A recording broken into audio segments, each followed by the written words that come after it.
From here to the stars, I am your host, Stephen Ewan Cobb. Our guest today is Dr. Ken Wisian. Dr. Wisian is a Major General, retired, from the U.S. Air Force with extensive combat experience. His research interests span geothermal energy and space exploration. Currently, he serves as Associate Director at the Bureau of Economic Geology, and he teaches courses on leadership and the search for extraterrestrial intelligence at the University of Texas at Austin.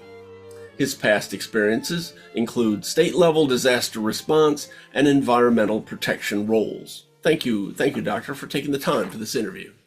Thank you, Steve. Okay. You are the chair of the IRG's 9th Interstellar Symposium, which will be held October 12 to 15, 2025 in Austin, Texas. The theme this year will be Distant Worlds, Neighboring Opportunities. The IRG is partnering with the University of Texas at Austin's Center for Planetary Systems Habitability. What makes the University of Texas at Austin an ideal location for the symposium, and how will its partnership with the Center for Planetary Systems Habitability enhance the experience for those who attend? Okay, well, first of all, Austin is a well-known, popular city. Everyone loves coming here for the food, the music, the university as such. So that's the starting point. And then you have the University of Texas at Austin, which is one of the world's leading research universities, a huge student body population that has strong interest in this area. A lot of research here that goes on feeds into the subject areas that the IRG focuses on. And that leads us to the Center for Planetary Systems Habitability. That is a multi-college, multidisciplinary center here at the university with engineers, physicists, astronomers, geologists, and such all coming together to study planets. There's been a revolution in the past decade or two on the finding of planets. And to tie that into distant worlds, neighboring opportunities, I think really works well in that when you're looking at interstellar development, journeys, exploration, you care about the destination. You need to know about it. And so, the study of the planets is a major part of this. What is your destination going to be like? You're going to want to know as much as you can before you start out. And our collection of scientists here that work in that area is very strong, including members of all the major telescopes in orbit as PIs and such. And so we will include a substantial amount of leading edge research reporting on what we're finding out about planets outside of our solar system. Okay, cool. Can you describe the range of topics that will be discussed at the symposium? Oh, it's broad. We start off with, suggesting several areas, and the call for presentations and papers, it should be out today. Not sure. Well, should be out by the time this recording comes out. So there's some of the things you obviously think about. Ships, propulsion design, things like that, but also gets into communications. Importantly, it's not just engineering aspects and physics. It's the social aspects. It's human biology and life support. It's legal and ethical issues regarding space. We also usually have a significant component in the public outreach area of science fiction, which has proven to be a thought leader and a motivator for many of the people that get into these research areas. So there's no area of research and development that's excluded, because when you're thinking of exploring outside the solar system, it's a total ecosystem type of achievement for all of humanity. And so everything is included.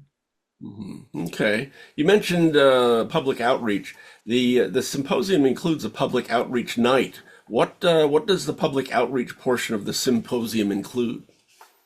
Well, that generally will include a major layman level talk and Q&A, importantly, interaction by a leading scientist or thinker in these fields and or a panel.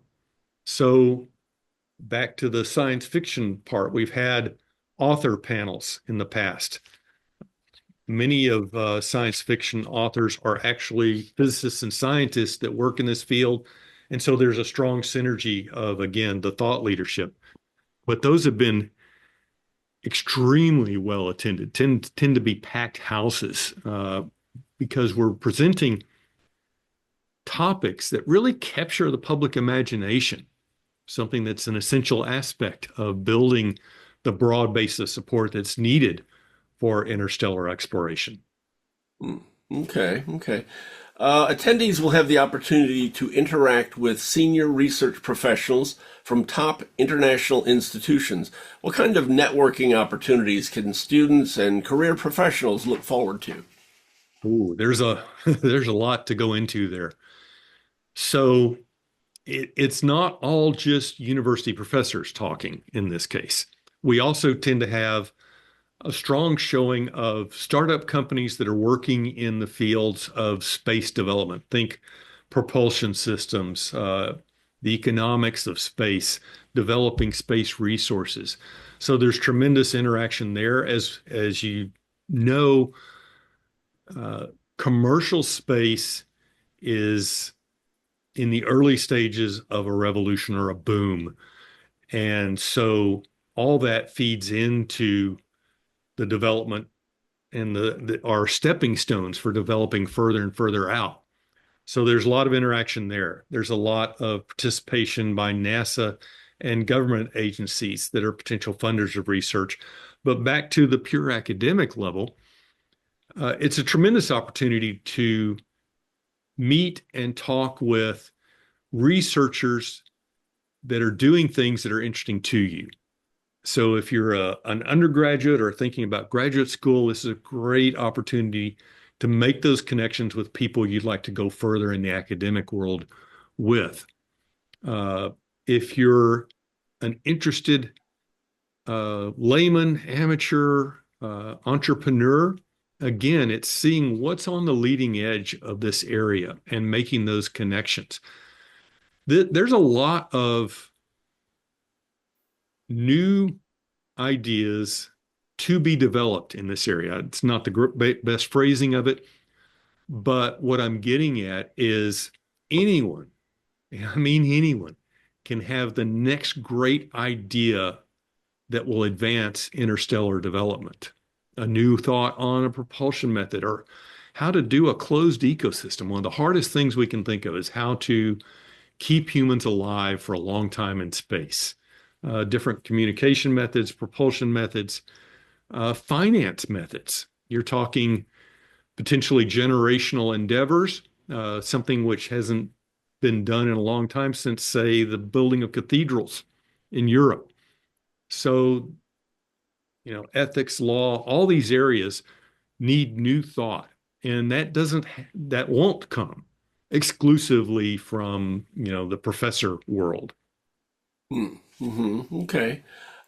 You're the chair of this ninth symposium, but you've also attended many in the past. What impressed you most about those symposia that you attended? One, the very interesting ideas that I hadn't thought about. Again, you're getting a broad range of subject matter being presented. And I'm a geophysicist by training, so I have my own narrow discipline, but I always look for and am excited by cross-disciplinary synergies. So you hear about something over in this field, you go, oh, that would be really interesting to apply over here. And so Hmm. you get that kind of it's a very stimulating environment, but also kind of what you hinted at a little bit earlier. The interaction is tremendous. This is a very flat conference, so to speak. There's no hierarchy to it. Everyone's available, everyone's talking. It's easy to approach people and strike up conversations. There's plenty of opportunities for that. So I think that's for sheer fun, that's the most interesting part, getting to meet these people that I've been following online for a long time. And, they're happy to talk. Okay, okay. What is the benefit of the hospitality suite at the symposium, and how does it enhance the overall experience? The hospitality suite's just really a gathering spot where it's particularly easy to talk with people. You have free-ranging conversations. You can move around between different groups and talk to other people. So it's a relaxed, extended area, extended time where you can have that very interesting, unstructured interaction and discussions. If you look at the discussion of how the IRG, previously the Tennessee Valley Interstellar Workshop, got started, it was exactly that kind of thing where ideas germinated for research directions, papers to write, that kind of thing.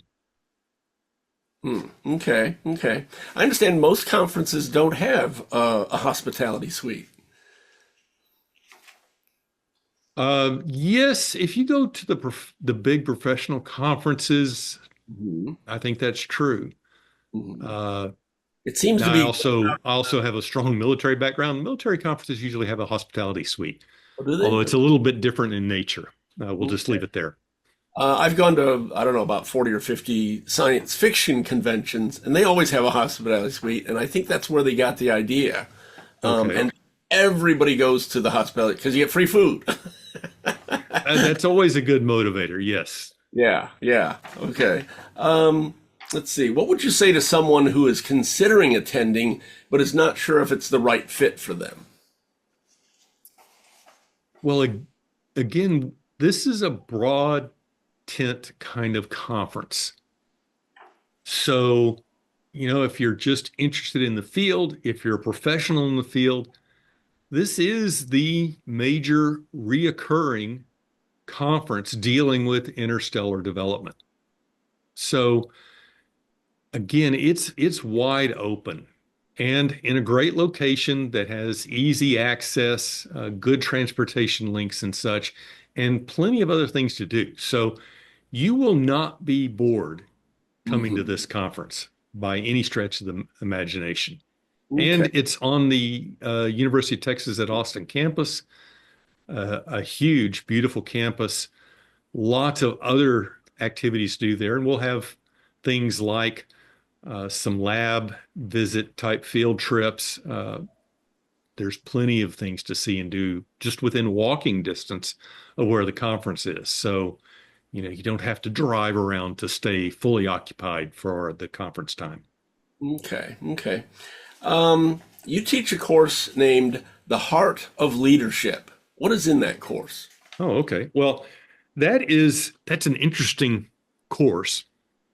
It is under the auspices of what's called the Human Dimensions of Organization here at the campus, which is specifically not in the business school. It originated in the liberal arts college, and it comes at leadership from a different perspective. So, I spent 33 years in the military. Uh, I've led in peacetime and in combat organizations at many levels, up to thousands of people and, you know, $500 million budgets.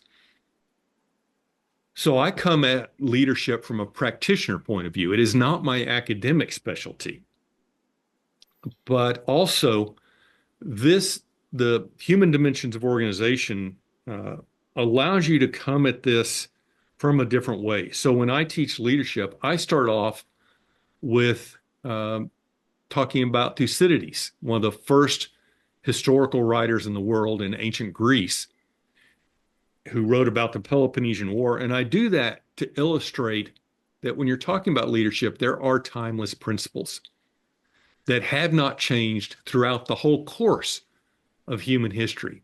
Yes, technology changes, but people don't. Culture changes to some degree, but basic human motivations don't.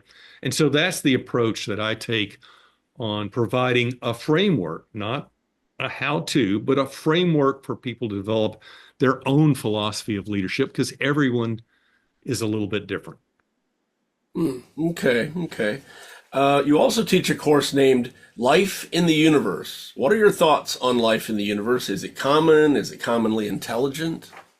Ooh. Well, first of all, it's a fun subject because no one can prove you wrong. Yeah. So you can speculate at will. And there are people on every end of the spectrum from we are almost certainly the only intelligent life in the universe to know there must be multitudes of other species. I fall roughly in the middle, but again, as a scientist, I'm taking a healthy, it's unknown approach to that yet.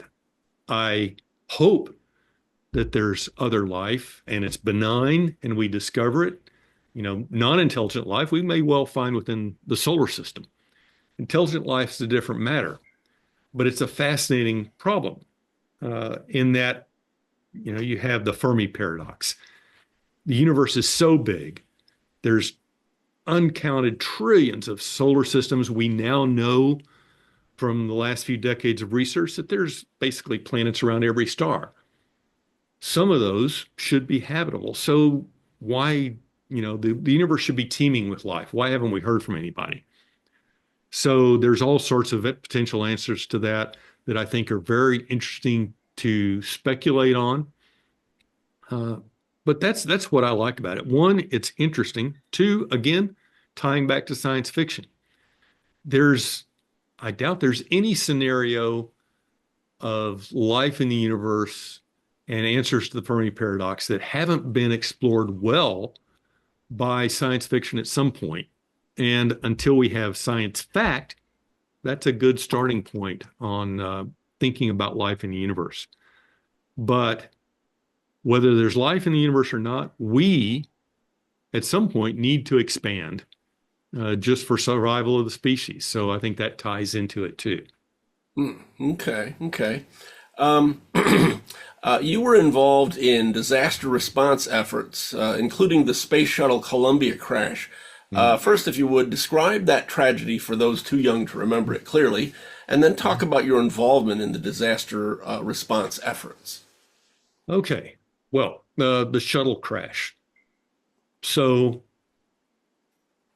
the Space Shuttle Columbia experienced uh, damage on liftoff during one of its missions, and that damage, unfortunately, compromised the heat protection on one of the wings of the shuttle, such that during reentry, essentially it melted and the spacecraft tumbled and broke up, and the whole crew was lost. That happened over Texas, and the debris scattered over East Texas into Louisiana and such. So, a little bit of background on that. I had been a finalist for astronaut in the late 90s and new astronauts. I was also, having gone through the Air Force Test Pilot School, which is kind of like astronaut lead-in back then. Uh, some of my instructors, some of my classmates ahead of me, classmates behind me had all become astronauts. So I had connections to NASA and the astronaut corps. I'd also been stationed at Edwards Air Force Base in Louisiana, uh, Edwards Air Force Base in California, where the shuttle used to land half the time. So I was quite used to, for instance, hearing the double sonic boom when it was coming into land. You could get up and go outside your door and watch the shuttle come in. I was very used to the profile it does, what it looks like, and such. And at that point, I still followed missions fairly closely. And when I saw the tracking cameras showing what didn't look like a normal, not vapor cone, but the trail of the shuttle coming in, I immediately knew something was wrong.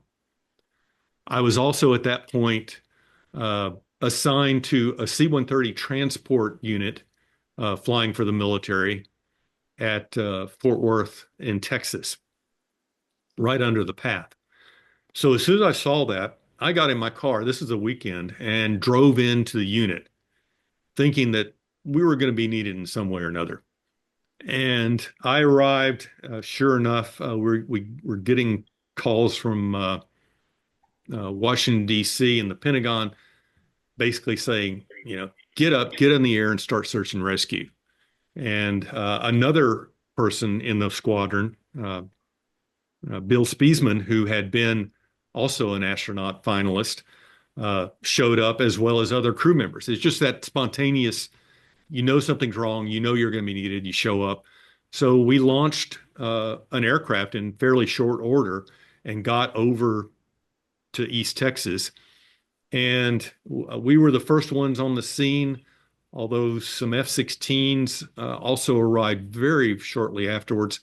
And we basically started flying around. You could see smoke trails coming up all over the countryside.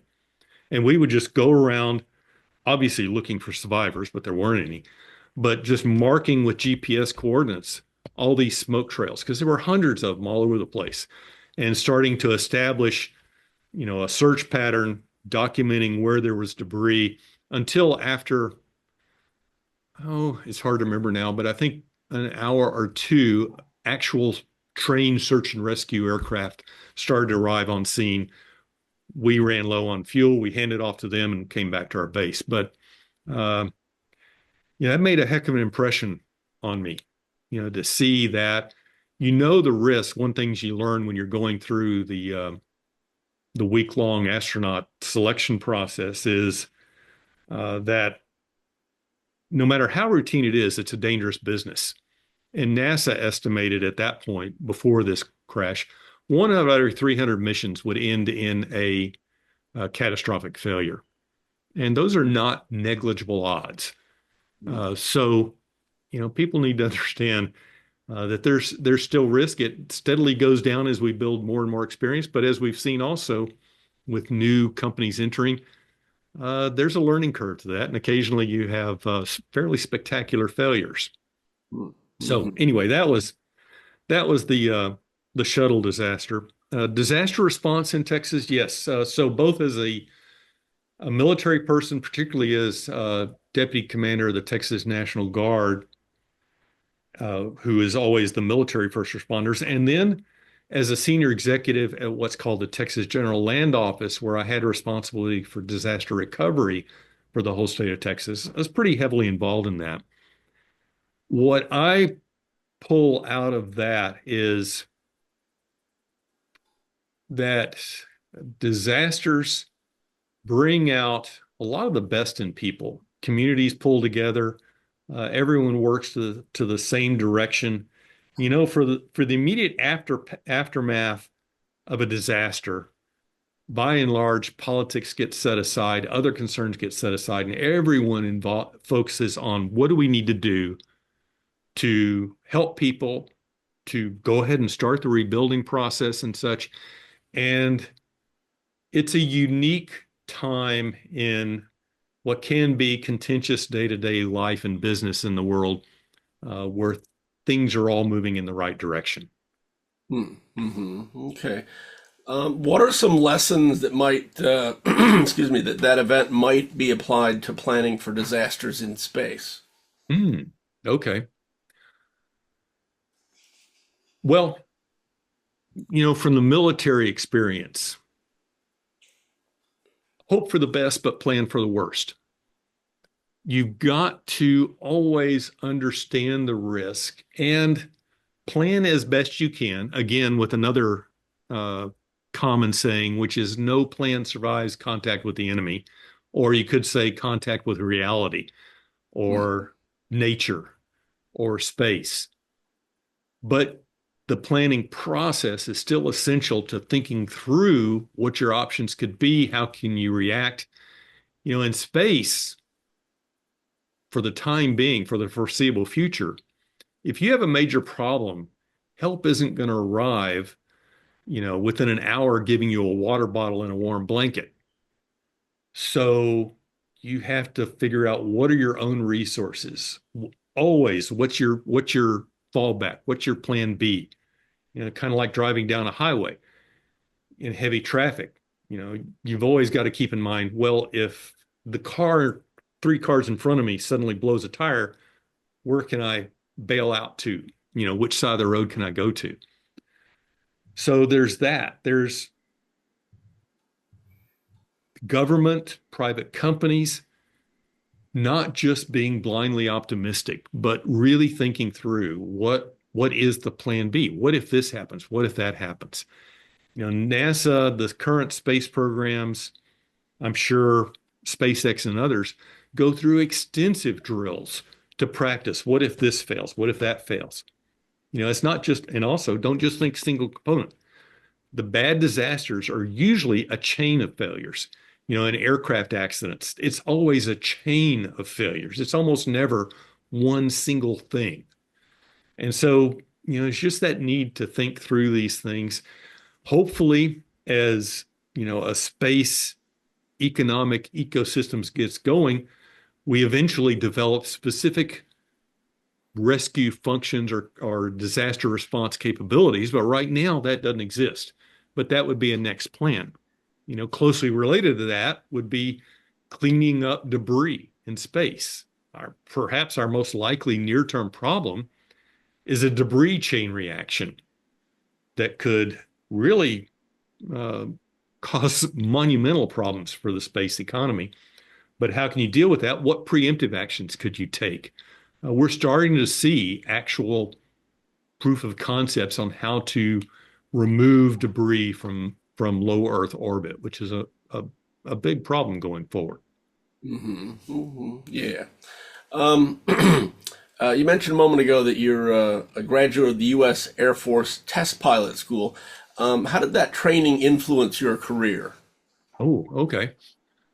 That is, for those that don't know, Test Pilot School, and the Navy also has their own Test Pilot School, is kind of what would you call it? It's the pinnacle of flyer training. It's not something you go to right off the bat. They select students from early mid career flyers. In my case, I'd been in for about 7 years at the point that I was selected. I was flying B-52s out of Barkstone, Louisiana, when I was selected for that. And you have to have a physics, math, or engineering, at least a bachelor's degree. Many people have masters. In my class, there was a PhD in aerospace engineering and fighter pilot. He kind of breezed through the class. I had to really work at not being at some of the subjects, not being an engineer. But the goal of that school is to give you a huge diversity and experience. And I really learned the value of that. No matter what background you come from, you're typically coming from having flown one aircraft before you get to test pilot school. In test pilot school, which is a year long and now is also a master's in aerospace engineering, it wasn't at the time, they put you in as many different aircraft as they can in a year. I flew everything from gliders to transports to supersonic fighters to helicopters, just a maximum diversity of experience so that you have a broader perspective. And I think that's an important life lesson. A broad perspective. It's like travel. I think everyone, to the extent they can afford it, should travel the world, experience other cultures, get a diversity of viewpoints, and realize that everyone's different. Everyone thinks differently than you do, but humans are the same.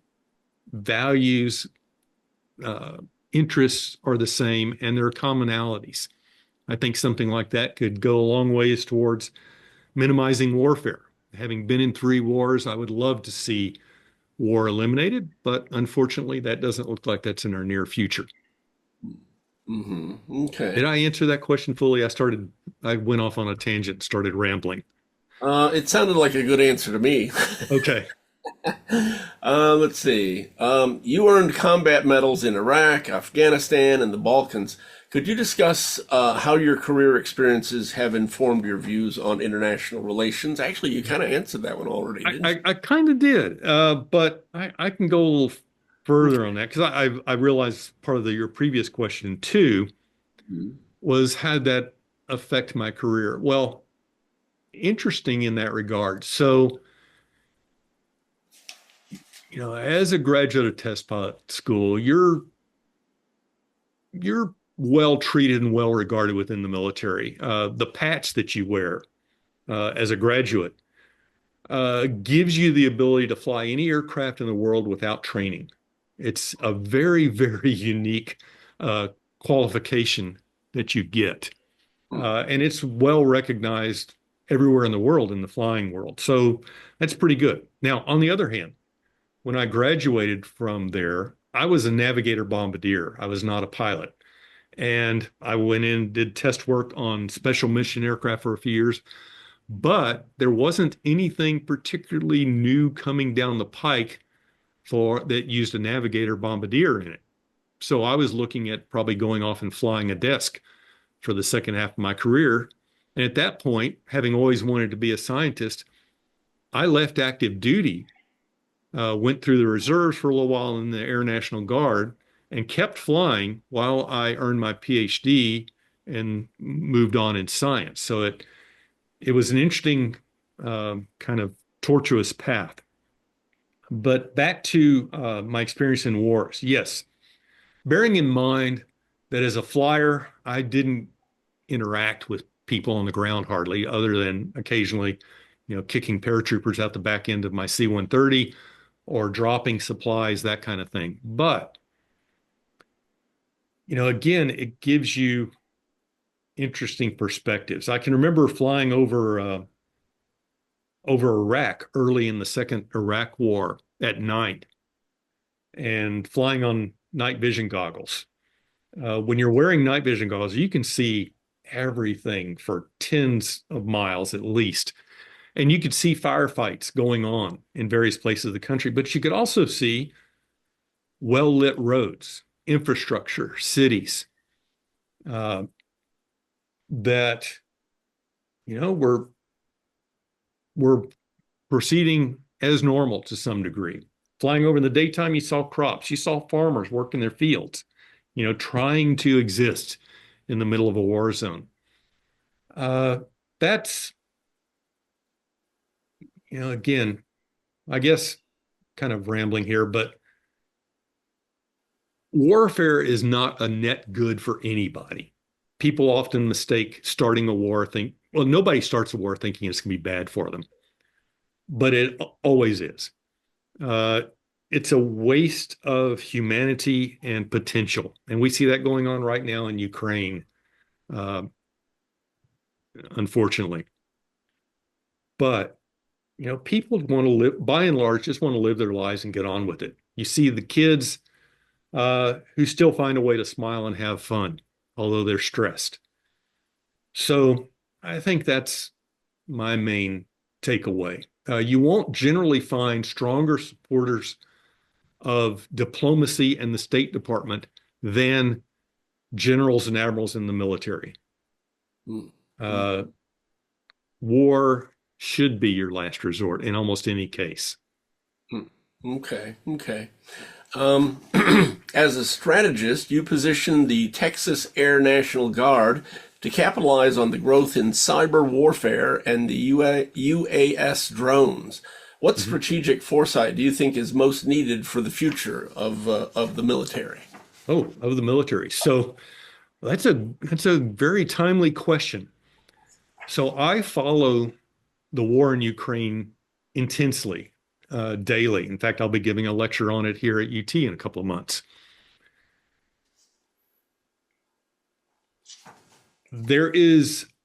We are in a revolution in military affairs or technology right now, and that is the universal application of drones. It is changing the way we fight war. Now, let me back that up a little bit too. The nature of warfare still isn't changing. Again, all those things Thucydides outlined on why people go to war, what are the motivations and such, are still valid. the thing that changes is technology. And what we're seeing in drones, in my mind, is exactly analogous to what we saw with the development of aircraft in World War One and how that changed how we conduct war. And the parallels are uncanny. So drones started out as just observation. And by the way, I commanded a Predator drone wing uh, for a time too. So this was in 2009 to 11, still somewhat early in the application of these larger drones you heard about for many years, the Predators, the Reapers, those larger drones that can fire missiles and such that we used in Afghanistan and Iraq quite a bit. But now you've got drones, this big, carrying small warheads that are targeting individual soldiers on the battlefield, and then everything in between, larger drones that are targeting infrastructure and such. But back to the analogy with aircraft. The aircraft started out and drones started out as being just reconnaissance platforms. Hey, you get that bird's eye view of the battlefield. That's valuable information. Then they realized, oh, wait, I can drop a grenade out of an airplane or out of a drone. So we got into bombing. The next stage was air-to-air combat. And we're seeing that right now. It's just started within the past year of drones attacking drones in the air to knock them out. And we're seeing some similar things happen with the sea drones too, but I won't go into that at this point. But all major militaries are watching the Ukraine war intensely and trying to learn the lessons now rather than once you get into the next war. What you don't want to be is learning lessons the hard way. So everything we can learn now from watching the tremendous adaptation and evolution of the technology that's going on now will hopefully save lives on our side when the next war comes along. So it's a fascinating subject. This war, for a lot of reasons that I haven't gone into now, is going to be studied for generations. It is really full of positive and negative lessons that will be intensely studied. Okay, okay. You are a charter member of the Center for Planetary Systems Habitability at UT Austin. What is the focus of that center? Okay, yes, that is an interdisciplinary center that brings together people at university from our engineering college, our natural sciences college, and our geosciences college, plus others, but mainly those that are all working on finding, figuring out, understanding exoplanets, so planets outside of our solar system. This goes from everything from finding them using, again, the orbiting satellites or space telescopes, the ground-based, with all the techniques that have come on board or that have been exploited in the past 2 decades on discovering new planets. And we're up to, I don't know how many thousands of confirmed and another few thousand candidate prospects of planets around other stars, but enough to have a good statistical base of what's the distribution of various planets, from very small things the size of our moon or Mercury up to giant planets multiple times the size of Jupiter and everything in between. So we're finding planets, we're categorizing them, we're getting a good idea of what's the distribution types, including Earth-type planets, which are not the most common, but are reasonably common, it looks like, in the universe. And then starting to understand, well, what drives the planet formation? What allows you to end up with a planet with a livable ecosystem like we've got?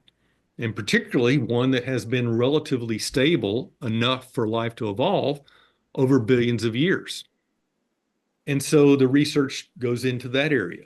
What does it take for a habitable planet, among other types of planets, to form? And then moving beyond that, how can we, with just right now, the very leading edge technology, start to decipher what makes up other planets' atmospheres, a key aspect of the search for life. Can we detect molecules that would uniquely tell us that there is a carbon-based ecosystem in the planet, or an industrial planet type of thing? So it's all those aspects that come together from various disciplines into the Center for Planetary Systems, with a forum to bring together these researchers to share ideas, to stimulate more thinking and such. And so we will have a significant section of talks at the upcoming IRG conference on these aspects. What does it take to make a habitable planet? What are the statistics around Earth-like planets? What would be good candidates to go to? We all hear about Proxima Centauri, about the TRAPPIST planetary system, and others. So we'll get the latest updates on that from these leading edge researchers from the Center for Planetary Systems. Okay. You are a fellow of the British Interplanetary Society and have explored military planning for interstellar flight. What are some of the most crucial things we need to consider for future interstellar missions? Okay. First, yes, a plug for the BIS, the British Interplanetary System Society, a great and the oldest organized community for pushing deep space exploration and such. So military aspects of space, deep space, interstellar, they all come back to a few things. And this kind of goes back to planning. So one of the messages that I think people need to understand better and doesn't get the attention it needs right now is a couple of things. Space, we will carry politics with us, humans will, into space. I think that's unarguable. But what a lot of people don't think about is, as stated by Clausewitz, the most famous philosopher thinker on military affairs, war is a continuation of politics by other means. So in other words, we will carry politics with us in space. War is one end of the spectrum of politics. Hopefully we can avoid that, but we need to understand that conflict, hopefully below the level of warfare, will accompany us into space, especially competition over resources, territory, whatever it is, access to space. So we ourselves are a factor that needs to be accounted for with whatever it is, political understanding, treaties, mutual cooperation, trust building, that kind of thing. So we need to factor that into what we're doing.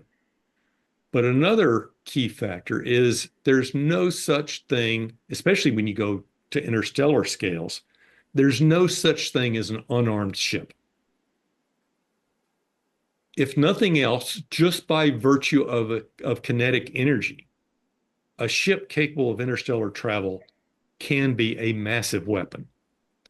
And so even if you have technically no weapons on your ship, if you're encountering someone else, another species or something, you got to understand that you can be perceived as having lethal potential. And so we need to develop protocols for encounters that take that into account. No aggressive actions, no actions that can be misinterpreted as aggressive. So you have that aspect. You're probably going to have systems that can clear out debris in front of you. Those could be very high power. Communications. Most likely a communication laser powerful enough to communicate back to Earth over interstellar distances can be used as a weapon at close range. So you've got all these kinds of aspects. A probe that you dispatch to study a planet could be interpreted as carrying some kind of destructive device. So you've got those aspects that you got to think about. Even something like Breakthrough Starshot, if they were to continue, you're sending, even if it's a chip-sized product at a fraction of the speed of light, if that hits something, that's like a bullet hitting something. So So you got to factor those things in. Closer to home, as we talk about things like asteroid mining and such, well, if you've got the technology to move an asteroid into Earth or lunar orbit where you can effectively mine it, then you've also got the ability to redirect an asteroid at a city. What kind of measures can we put in place before we get to that point so that something like that can't happen? Frankly, there needs to be an international effort to plan for those activities and figure out how can we make sure that someone nefarious doesn't redirect an asteroid from lunar orbit to Earth. So those are just a sampling of the military aspects as we push into even cislunar space, but especially into interstellar space, that can't be ignored or would be ignored to our potential detriment. Okay, okay. There's a lot in there. Unanticipated stuff. You've written about the overlooked risks of SETI success. That is the potential for conflict following first contact with extraterrestrials. What do you consider the most important of these risks, and what steps can we take to minimize such risks? I'm going to start to sound like quite a doomsayer, but I am an optimist at heart. But having come from a military background, again, I think about these potential worst cases, and we just shouldn't ignore them. So on the SETI side, and myself and John Traphagen, a retired anthropology professor from here at UT, have published articles related to this.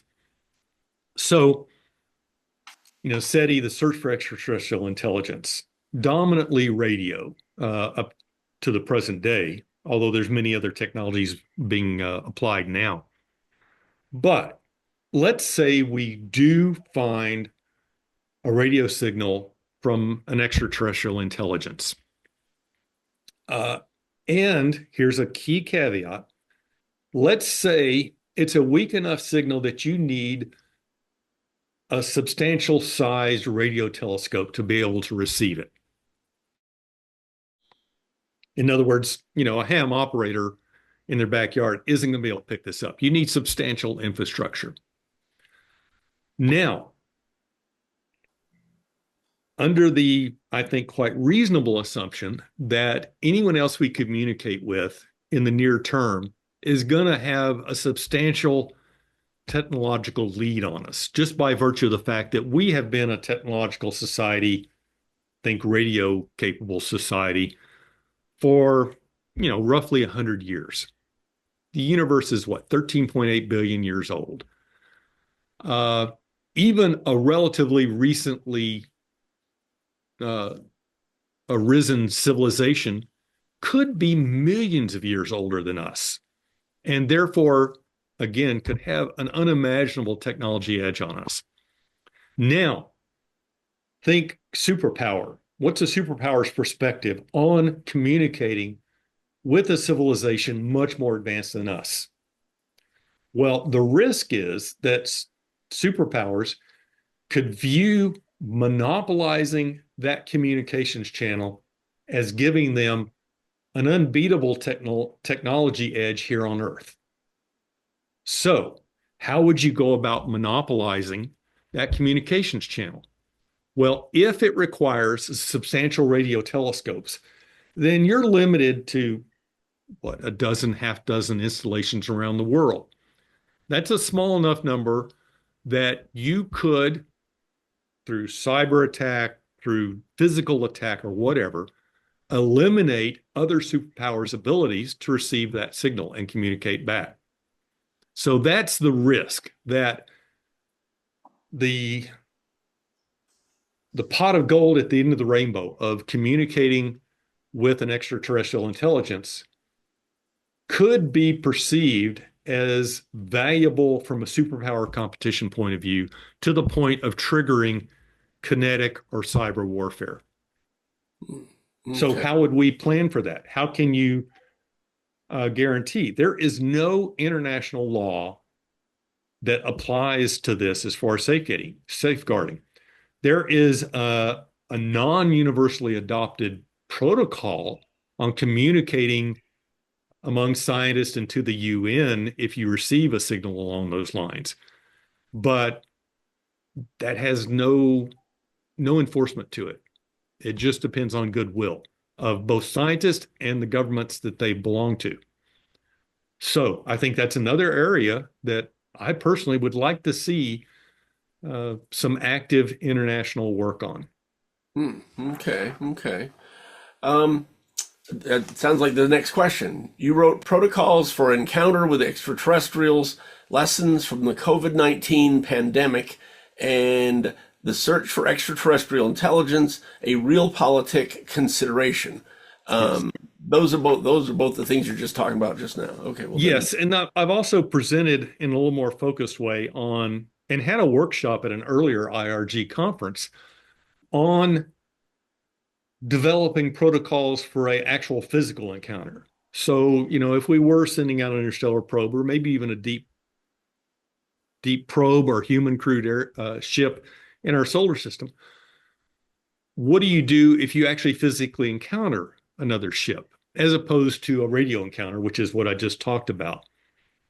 And so again, it comes back to I based my work, and I think there's far more that could be done here, but on the law of the high seas and law of the air here on Earth, where if you encounter an unknown or another nationality's ship or aircraft over neutral territory, how do you behave? And some of the rules are fairly straightforward. Don't take any aggressive action. If it's fighter aircraft approaching, you don't lock up the other aircraft with your radar because that's a preliminary to firing a missile at them or shooting at them. You don't take actions. What it boils down to is you don't take an action that forces the other party to make a snap judgment. Because if you're having to make a snap judgment, you're probably going to default to presuming the worst about your enemy. At least that's human nature. In the absence of information, humans usually think the worst. So even a ship, I was talking about earlier, every ship is a weapon, whether you want it to be or not. Think of your engines. If you've got a ship capable, and assuming it's not a sail type ship, capable of powering itself across interstellar distances, the exhaust from that engine is a very lethal weapon at close range. So if you're encountering another ship and you're maneuvering to match course with them, you want to remember, hey, don't sweep even if it's off, don't sweep your engine exhaust across the other ship. Because to them, that looks like, oh, he's pivoting a potential weapon right across me.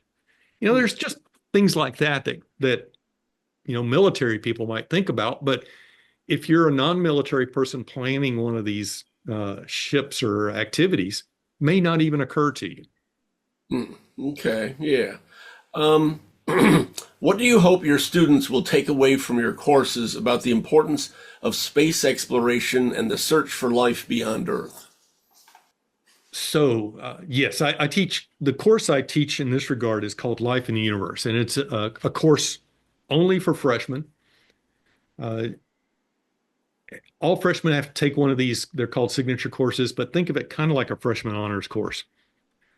But what I like to do is a couple of things. First, I always lead off with how to consume information.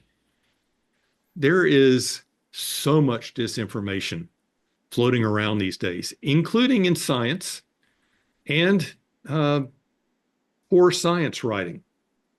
But the first thing I work on is how to be a smart consumer of information so that you can be a good citizen of the country and the world these days, because way too many people believe whatever they're told without checking on it. And so there is a lot of very effective propaganda in every subject you can think of in the world these days. But then we get into kind of the exciting part of what's the search for life like and all. I like them to take away a different perspective. You're talking freshmen, first year people coming into university setting. It's a new stage of life for them. Their horizons are expanding. I hopefully kind of jolt them, even blow their mind a little bit, just understanding the scale of the universe. That Earth is just it's less than a speck of dust on the scale of the universe. Understand that perspective. We are not the center of everything. We're the center of humanity, yes, but there's so much out there. There's so much potential. The economic potential is huge. The exploration potential. I think society, like individual organisms, if they stagnate, they die. We have to keep exploring, growing, finding new challenges, finding new things, or else we stagnate and experience a slow death, culturally, society-wise, and such. So I want them to think about that. I want them to get excited about science. And by and large, what the reaction I see is a lot of, oh, wow. There's so many interesting things that you can show them. And just understanding how science works, too, is a major factor in this. Understanding that science works through, it has its checks and balances. They're not perfect, but in the end, they get to good things. Okay. Your PhD dissertation was on numerical modeling basin and range geothermal systems. What were your conclusions in your dissertation, and how has the field evolved since then? Okay, well, God, that's some old work, and that was my PhD was in geothermal systems. So geothermal, if you're not familiar with it, although we do work in this, the focus is not ground source heat pumps for your house that are maybe 10 to 30 feet down. The geothermal systems I work on are typically involve drilling miles into the ground, getting to temperatures at or way above boiling, and using that heat for various purposes, mainly generating electricity. The U.S. is the world's largest producer of geothermal electricity at about 3.5 gigawatts. But our grid is so large, it's less than 0.5% of our total grid. And it's all generated west of the Rockies right now. And my dissertation work was modeling how these systems in the unique geology of the Basin Range, mainly Nevada, how the flow systems form. And there's much more advanced and sophisticated modeling nowadays. So, it's been overcome by developments. But geothermal energy right now is more exciting by at least an order of magnitude than it has been since I started in the subject in the early 1990s. We're going through a revolution in geothermal energy right now, too, that is known frequently as geothermal anywhere. Up till now, you had to go where Mother Nature concentrated hot water or steam in the ground, and you drill into it and generate your power off that. But that can only exist in certain areas. Think volcanically active areas, the western U.S. where the crust is quite thin and pulling apart. But now new technologies that have come online over the past few decades have finally kind of crystallized to where we can consider doing geothermal power over much more of the world's surface, eventually anywhere. But for right now, hotter areas that are not so volcanically or tectonically active. Think Texas as a major epicenter of these developments, where the western part of Texas, the Gulf Coast, up into eastern Texas and Louisiana, have multiple geothermal projects kicking off now, and many of which are also military, they're kind of the inflection of an S curve of adoption of a new technology. We're right at that inflection point now where things are taking off. And we could, with good development, supply 10% of our grid through geothermal power in a decade or two. And it could scale up from there. Some countries that have lots of volcanic activity already generate half their energy from geothermal power. Think places like Iceland or countries around the Pacific Rim that generate a sizable fraction. But again, this new technology could enable them to go to 100%. So geothermal is exciting. I got into it because it's a clean energy. It's low to zero carbon. Short of solving fusion, I think it's our best long-term energy source. There's thousands of times our current yearly energy need in the upper 10 kilometers of the Earth's crust in the form of extractable heat energy. Not total heat energy, that'd be probably a million years of our needs, but extractable heat energy. So it's a huge resource that we've just barely begun to tap. And that really gets me excited. Hmm. Okay. Okay. And by the way, I've also published just kind of a back of the envelope paper that explores doing geothermal or geothermal adjacent techniques to generate power on the moon or on the icy moons in the outer solar system. Hmm. So as we expand further, as you go out in the solar system, solar cells plummet in the amount of energy they can give you. You can take a reactor with you, but that's a fairly high mass item. What if you can just tap into the geothermal energy around the icy moons or a variation of it on the moon so that you have a diversity of power sources and a nice, steady, unbreakable power source too? Hmm. Okay. My impression was that the moon internally is mostly just cold. Is there any heat to be? Quite right. Yes. Well, I say it's kind of a geothermal adjacent technology. So uh, it's not mining heat from deep in the ground. What it is mining heat from the lunar regolith that the sun heats up.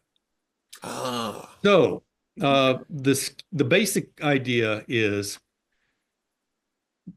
we're probably going to go back to the polar region of the moon because that's where there's some water in the form of frozen ice or ice in the permanently shadowed craters at the poles. Mhm. Permanently shadowed, that's a key term. That means that the inside of those craters is extremely cold. Not at absolute zero, but it's very cold. So you have a lip of a crater, the cold side very cold, the outer side lit by the sun maybe 60% of the time. You can establish across that lip of the crater easily a 200 degree C temperature difference. That would make a geothermal engineer quite happy. That's an exploitable temperature difference that you can generate electricity off of without moving parts. The idea there being use thermoelectric generator. Think just a thermocouple that's used to the other direction to generate electricity. Mhm. The last component of this is the regolith is a fantastic insulator. Turns out it's about a thousandth the thermal conductivity of rocks here on Earth. Mhm. So what that means, and it's because it's mostly vacuum. It's grains loosely packed with vacuum in between. So what that means is you can establish a strong temperature difference over a very short horizontal difference. And so I teamed up with General Electric to put forth a proposal to DARPA that made it through the first round but got cut the second round on exploiting this temperature difference for a power source. And there's other things you can do there with materials and such, but that was the idea there. On the icy moons, the idea is you've got an ice crust over a subsurface ocean. And again, what's the temperature difference? Subsurface oceans can be somewhere around 0 degrees C. The surface temperature, ambient temperature, is around minus 150 to minus 200 C. Again, you got that temperature difference. Exploit it either by drilling and bringing the fluid up or by, again, a solid state thermocouple. But if we look at Enceladus, the geysers on Enceladus, the mapped thermal output of those geysers is 150 megawatts. Mhm. The Europa, I was really hoping the Europa Clipper would have a drill on it, but it didn't. And it wouldn't have been able to drill miles deep yet either. But, melt drilling has been tested. That's a conceivable way to bridge the gap between the surface and the subsurface ocean. Mhm. You've been involved in high stakes situation, including disaster response and military operations. How do you maintain clarity and make effective decisions under pressure? Oh, interesting. Uh, that's a good question. I'm thinking there may be some So, military training that goes into yeah, this. that's a big, big part of it. Mhm. Uh, from the military side, it's relatively straightforward. I mean, we train and train and train. And in my first combat missions, you're a little nervous before you start, but once you get to the aircraft and start your pre-flight, you settle right down. You're Hmm. settling into things you've done before, many, many times before. The whole point being that when you get into combat, your muscle memory, so to speak, takes over to a large degree. Yeah, you still have to make thinking decisions too, but you've had so much practice for so many years on making decisions. And in particular, one of the things the military emphasizes, making decisions with less than total information. You Hmm. never have complete information. So you have to, it's called decision making under uncertainty. And you just get accustomed to it, is about all I can say. Hmm. Uh, but that has then bled over into the civilian career where uh, I think I perform best when there's a time pressure or a criticality because you all the other distractions kind of go out of your mind and you kind of get into a small a calm zen-like state and your brain just starts working at a higher gear level. Under real critical times, you do get that time slows down kind of effect too. Hmm. So yeah, I credit a lot of the military career for being able to perform well under pressure better because I can I'm a bit of a procrastinator when I'm not under time pressure. But I also credit completing a PhD, which was the hardest thing I've done in my life. Harder than anything I did in the military was actually finishing writing the PhD. But that, you know, a PhD in a science field, especially applied physics, or something, really teaches you rigorous thinking. Hmm. So that has paid off feeding that back into my military career. You know, when you're not under time pressure, how to think has been a tremendous benefit. And so both careers have helped the other career out in a major way. My two careers. Okay. Okay. I read in your bio that you led a wing which was in disarray and rebuilt its morale and culture. What specific strategies did you employ to turn things around? Okay. Yes. My probably the real inflection point in my career was on 2 days' notice, taking over a wing that's for anyone with a military background, that's kind of the Air Force equivalent of a brigade. It's about 1,000 person unit. In this case, it was one that was engaged in, pardon me, it was one that was actively engaged in warfare. So this is a drone unit that's based here in the US, but flying combat missions overseas via remote control. So 24/7 combat operations. They had had a previous commander that was a micromanager and a dictator. Um, he did the thinking for everybody. He did not like hearing contrary points of view and such. And so the people in the wing were kind of in a bunker mentality, just stay out of the way, don't say anything, just ride it out kind of situation. So I show up, um, an unknown person to the wing coming from a different unit. And it really wasn't that difficult. It took a lot of patience, but mostly it was don't be a jerk. That was it.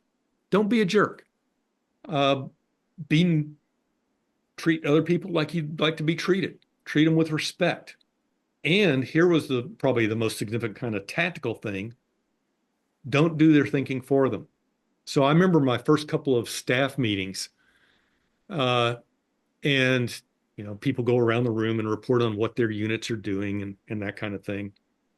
And they give out basic information. But if I'd ask a question, well, you know, what do you do? Or they'd present a problem to me. Well, we've got this. What should we do? Talk back. I'd tell them, I don't know. You're the expert in your subject. What do you think you should do? And the first few times they were kind of stunned, and it took for some people months to develop the knowledge that they could safely voice their opinion and that I wanted them to make decisions. most decisions in an organization should be pushed down to the lowest level practical. I had a good good commander tell me one of the great lessons was delegate. I asked him, "What's the one thing you say?" Delegate. Push it down. Only the hardest decisions should come up to the next level that can't be solved within the sub organization. So it took a lot of patience of being open, being relatively quiet, which is easy for me to do as an introvert, uh, and drawing people out, asking for their opinion, not punishing them if they had a differing opinion, or in particular, if something went wrong, as long as they don't repeat mistakes.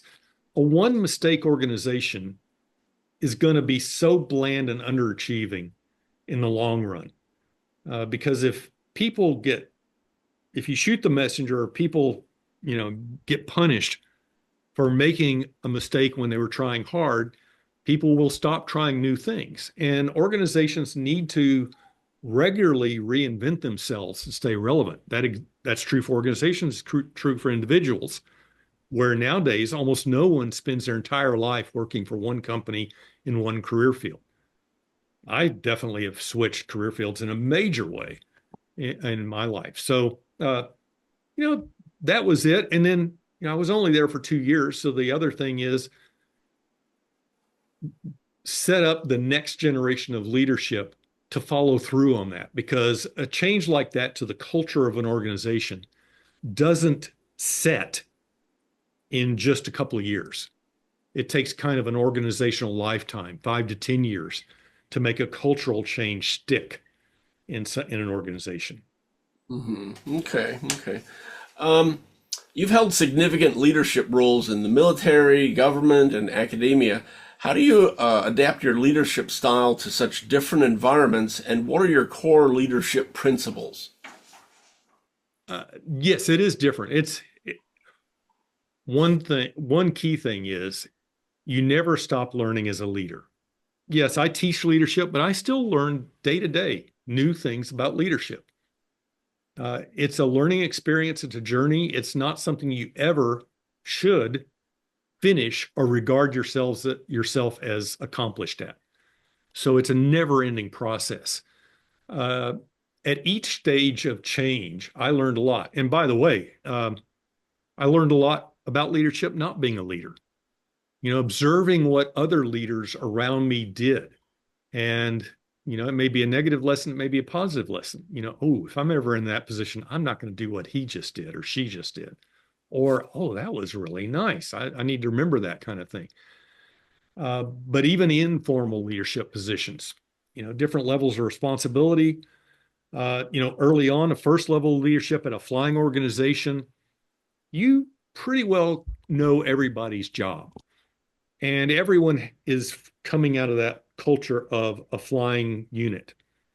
You go to the next level up, now you've got maintenance people, you've got supply people, you've got other things, which are coming from a slightly different cultural organization and with different skill sets. And now there's no way you can know everybody's job. So there's learning how to tap into people's expertise as you get more and more diverse organizations under you. The difference between civilian and military leadership, not that much, really. There's a lot of crossflow in scholarship between military and civilian leadership. Each kind of looks at the other for new ideas and new thought processes. My military education schools heavily draw on business school leadership research. And then you see in the business school drawing on military leadership. So there's a lot of crossflow back and forth. The main difference is the authority levels and the ability to command someone is a little stronger in the military. But bear in mind, in my whole 33 years in the Air Force, only one time did I give what you would probably consider as a direct order to somebody. Even in combat, people know what they need to do. You train for it forever. You lay out the objectives, you give them their assignment, they figure out how to execute it, and everyone does it. Now that's the air. It's a lot different when you're on the ground. That's a different type of command environment where you have to order someone to take that hill. And also in the Air Force, pretty much all the frontline combat people are all officers. So it's kind of a peers network kind of thing. So not that much of a difference. Um, what else on there?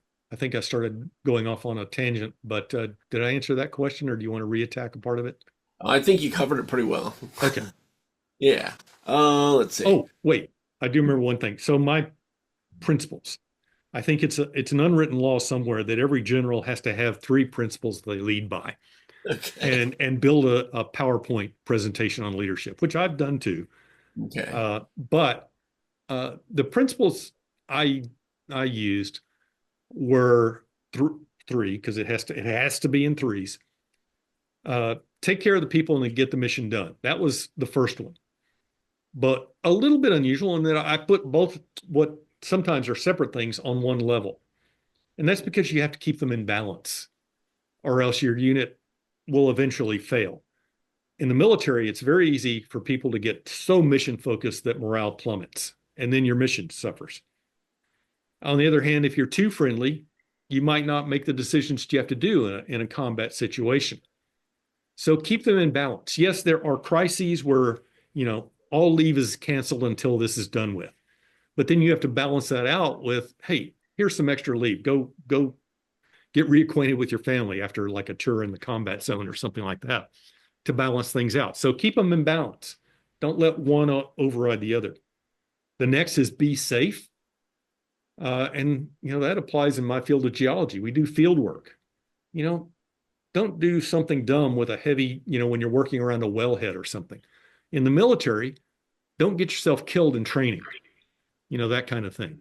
So keep safety in mind. Even in combat, there are safety standards.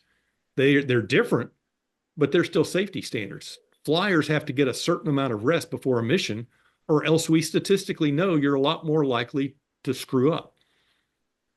The third principle, and this is the fun one, was have fun. And I really enjoyed looking at people's faces especially as a general, I'd be standing in front of them telling them to have fun. That wasn't something they were used to hearing from a general. Mhm. Uh, but that's important. If you don't look forward to coming to work, at least most days, something's wrong. Do something about it. Inject some fun into what you do. Or if you're just absolutely miserable, maybe you're not in the right career field. I've seen in the civilian world, people go into careers because they think that's what they're supposed to do. I'm supposed to be a lawyer or a doctor, and I'm supposed to make all this money. And then they find out, well, maybe that's not the be all end all. I would like to make more money, but I've jumped from one low paying career field to another. But I've had a tremendous amount of fun, and a lot of it at taxpayer expense. I've done wild things in aircraft, and it's just been a blast. Sometimes literally, actually, now I think about it. Uh, but those are my three principles. Okay. Okay. Let's see. You're an advisor for Project Inner Space. Tell me about its goals and geothermal exploration. Okay. So, Project Interspace is, I believe, the largest private foundation supporting geothermal research and development. It's been around for, I think, 2 years now, and I've been on one of the committees advising them on spending a large DOE, Department of Energy funding that they've got to further development of geothermal energy.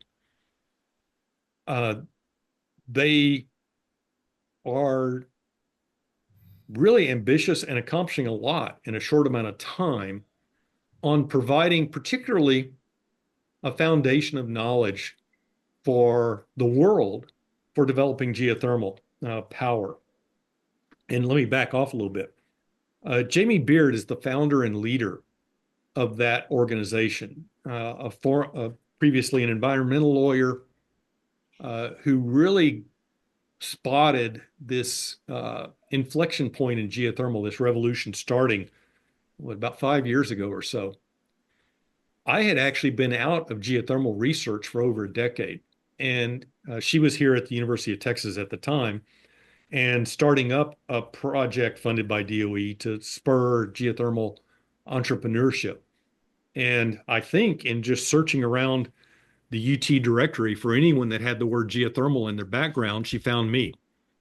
And she convinced me that things had changed because geothermal had been a pretty flatlined industry for decades.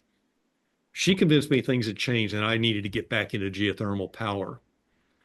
And so all credit to her. She also has a TED Talk that I recommend. You can just look up Jamie, Jamie Beard, Beard, and watch that. But she's a major driving force behind this revolution in geothermal energy. And her grand vision is the super deep, super hot geothermal. So, the current exploitation of the heat in the earth, it's dealing at about 250 degrees C or less. So really hot waters, hot fluids, hot rocks. But if we can drill really deep, get to essentially magma or the more ductile rocks that have what would be called supercritical temperatures, then we really get a lot of power out of every well.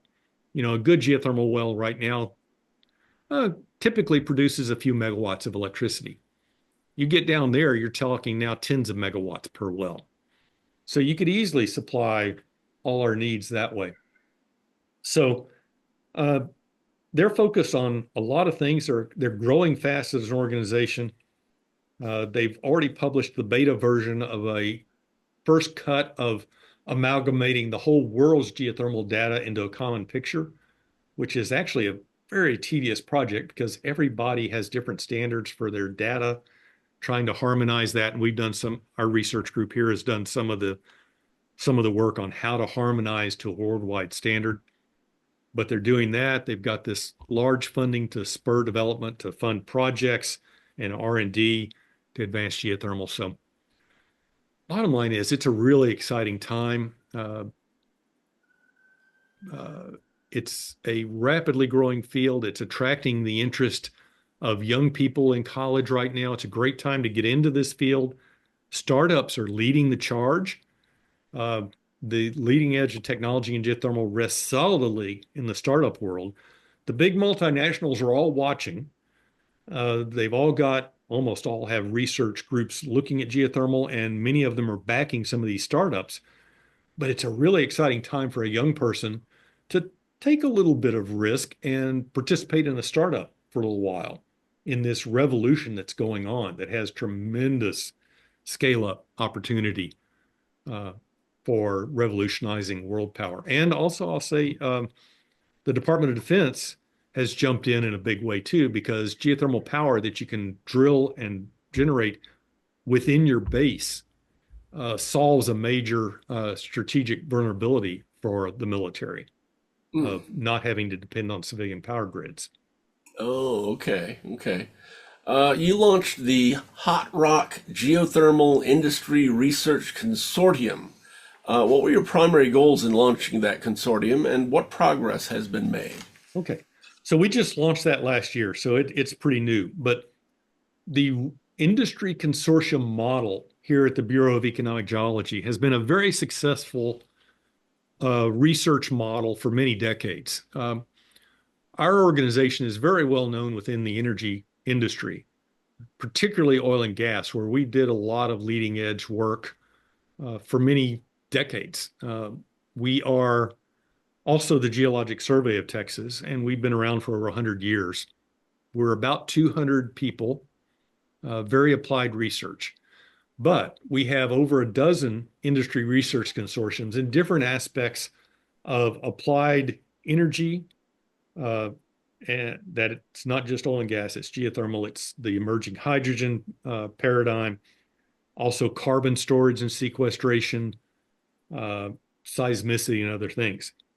But what the model is that you bring industry frenemies together to pool their resources and solve common problems. And again, it's been startlingly successful for us. So, we're bringing together right now multinational level companies into our consortium that all want to know what's the leading edge of geothermal, but then also work with us to identify what are their most important questions they've got that they want solved. And so then we work and develop a multi-year plan for we're going to attack this problem and that problem. And it ranges in our case from basic rock physics at high temperature to techno-economic modeling of different power systems and what's the 30-year return on investment. So we range across that whole spectrum. Mhm. And yeah, right now we have multinational energy companies where we would like to bring in some of the like utility companies that generate power. Um, it'd be nice to get startups in, but it's hard for startups to come up with the membership dues in some cases. In our case, it's 75,000 a year, which to a big company is budget dust, Mhm. but to a startup could be monumental. But it's a very successful model. Our research group here is growing. I started building it about 4 years ago, and we're now going strong. We've got a lot of research outside that consortium also, separately funded, private foundation funded, Department of Energy, Department of Defense funded research going on all aspects of geothermal energy, and now also including improving on large scale ground source heat pump items also. Okay, okay. When I wrote this next question, I may have misunderstood. The question is, you support multiple high-tech and defense startups. What do you look for when deciding to support a new company? Oh, Are okay. you picking them or are they picking you? Uh, Both. Okay. So I'm a co-founder of a couple of startups, um, and then other people seek me out. I do keep that pretty well separated from my academic life. So my academic life is geothermal energy. The startup world is focused on high tech, particularly military related high tech Hmm. applications. I'm not a business person, so I'll state that right off the bat. I come into it as a technical advisor and someone who has a decent track record of spotting new or emerging opportunities for to apply technology. Back in the military, uh, things like night vision goggles, getting what at that time was a transport unit to be the first fully qualified one in the National Guard on night vision goggles, which then in turn, when the Iraq War kicked off, got us the more interesting missions.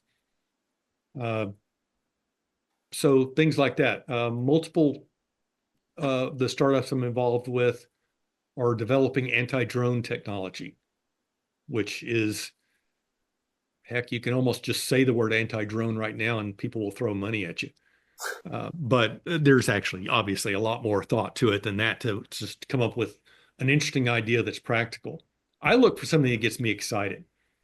I love leading edge work, dating back again all the way to going through test pilot school and then doing, leading edge technology development on brand new aircraft systems and weapon systems, that kind of thing.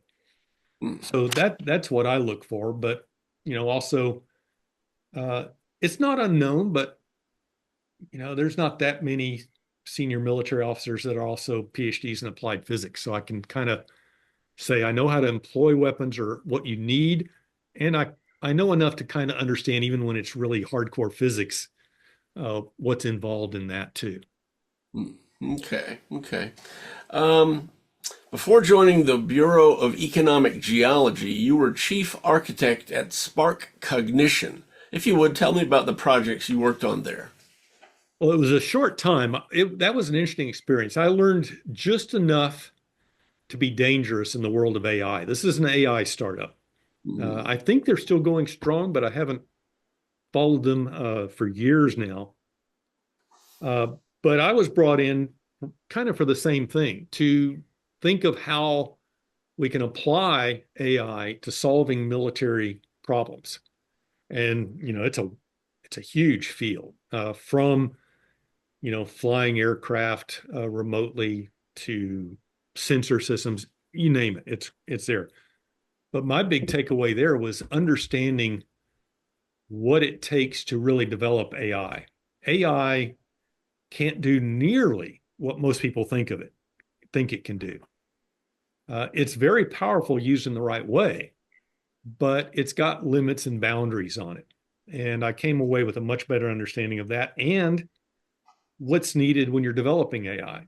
When you're developing a machine learning system, which is kind of this almost the same thing.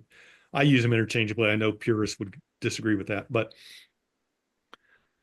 if a project takes 100% of the time, 80% of your time is spent conditioning the data, grooming the data, cleaning it up, that you then train your machine learning or AI routine on so that it can function.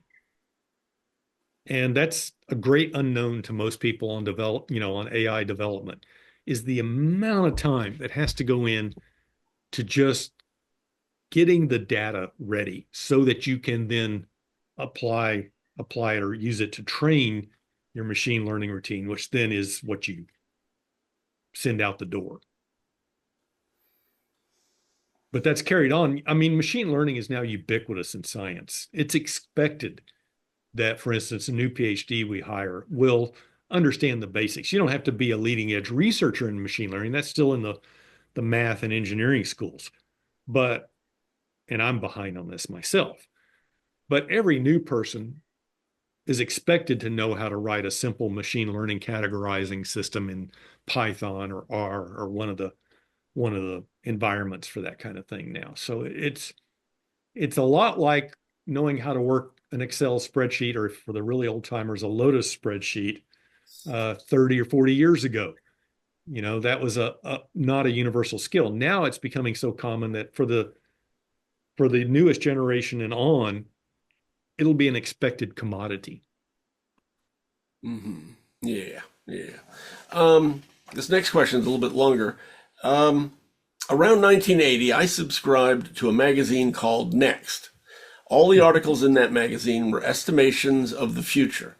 In one issue, they used the Delphi method to predict what nations might engage in the first nuclear war. They came up with India and Pakistan. Around 1980, I subscribed to a magazine called Next. All the articles in that magazine were estimations of the future. In one issue, they used the Delphi method to predict what nations might engage in the first nuclear war. They came up with India and Pakistan. That was over 40 years ago. You did a report for the Institute for National Security Studies focused on India and Pakistan. Has anything between those nations improved? Oh, wow. You really dug. You did some research on this. A little. I have not followed the political situation there closely since I wrote that. I think both, from what I can tell, and I'm not expert in this anymore, but I think both countries have backed off to a large degree the potential saber rattling around that issue. So, although there's still a risk in that regard, I don't think either country is going to initiate anything unless they felt like there was an existential threat. And I personally don't see that happening anytime soon. Mm-hmm. You've had a country like Russia rattling their nuclear saber. I was just watching a summary earlier. I think 40 times since the Ukraine war started, trying to get the West to back off, and it's become almost meaningless. Mm. So now that's about all I've got on that. That again, that's also very dated work, so it would be way overcome by more recent scholarship on the Okay. subject than what I had written. Okay. Okay. I didn't actually make note of when you wrote that report, but That was, gosh, it was way into last century. okay. Okay. I didn't realize that. Let's see. Doctor, you have an impressive range of experience and accomplishments. What is your proudest achievement to date? Okay. Well, keeping this on the professional level, uh, everyone I took into combat, I brought back safe and sound. Hmm. Okay. Okay. That wins by a long margin. Okay. Yeah. Okay. What advice would you give to young professionals interested in pursuing a career that combines science, leadership, and service? Science is a service in the broadest terms. And we need more scientists. We need young people coming into science and engineering and the related fields to solve the big problems that are ahead of us. We've got big problems in supplying the world with food and energy without destroying our environment. We've got potential, huge potential of a many-fold increase in the world's economy and living standards through space development. There's things in that regard. But at the same time, it feels like science is under threat right now. There's such a wave of anti-science sentiment, not just in the US, but in the world, which honestly, I just don't understand. I mean, if you look at everything around you, everything that you appreciate about civilization is a result of someone doing some R&D at some point, even if it was figuring out how to make bronze 2,000 years ago. That's still that was the leading edge of science back then. So it's a great field. I mean, and there's also, I've had a great time combining science and the military. Now, I didn't do science in the military myself, but there are many positions available in there in crossflow. I was in ROTC here at the University of Texas. I was slotted for a science position in the Air Force until my senior year when I just said, no, I got to fly, and switched over to a flying slot. And I became a navigator because I was already wearing glasses. My eyesight wasn't good enough to be a pilot. But there's plenty of interesting science places, science jobs there. And the Air Force would have sent me to get my PhD in engineering, but I didn't want to get it in the fields they would have sent me to. So that's why I left active duty to get a PhD in geophysics, but I kept flying part-time. But back to science in general. I mean, look at the startups in space, in geothermal. Lots of science and engineering majors, from bachelor's all the way through PhD in all these fields and all these startups. Most of them have been started by experienced or PhD level scientists or engineers. So, there's so many wide open fields that are available to make a mark in, to file a patent, and if you want, to get very rich on. So there's so much opportunity out there, and technology and science is advancing so fast, even with the pushback in some parts of society, that is tremendously rewarding field to go into. Okay. Well, thank you, Doctor, for taking the time for the interview. It was great stuff. My pleasure. This has been fun. Oh, and if I can, I'd like to put in a plug. If anyone is interested in sponsoring the IRG conference, get in touch with us. If you've got an interest, a company, whatever, philanthropists that are interested in this quest to expand humanity beyond the confines of Earth and the solar system, get in touch with us at the IRG. We can use your help. Okay. And I can mention that the website is irg.space. That's an easy one. Yeah. Thank you again, Doctor. Appreciate it. Thanks, Steve. Have a good day.